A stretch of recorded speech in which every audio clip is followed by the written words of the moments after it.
whistleblower sa manumalyang flood control projects dapat lumantad na kasunod ng pagbuo sa Independent Commission for Infrastructure. Kasama mo sa balita si Radyoman Grace Mariano. RMN Live Report. Pinapalantad na ni House Minority Leader at 4-Piece Party List Representative Marcelino Libana ng mga whistleblower ukol sa palpak at maanumalyang flood control projects sa bansa.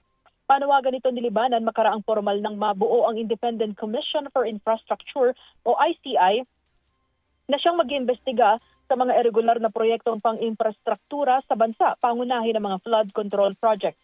Ayon kay Libanan, mayroong umiiral na witness protection security and benefit program para mabigyan ng proteksyon ang mga whistleblowers laban sa paghihiganti o pagbabanta sa kanilang buhay. Umaasa naman si Libanan na magiging lubos na agresibo ang investigasyong ikakasa ng ICI upang matiyak na mapapanagot ang lahat ng mga sangkot sa katiwalian sa mga proyekto na layuning makahadlang o makatugon sa pagbaha. Dinilibanan dapat matuldukan na ang palaging paglusot sa parusa ng mga tiwali sa bansa upang matiyak na lahat ng proyektong ipapatupad ay siguradong mapapakinabangan ng mamamayang Pilipino. Kasama mo sa DCXL RMN Manila, Radyoman Grace Mariano, Tatak RMN.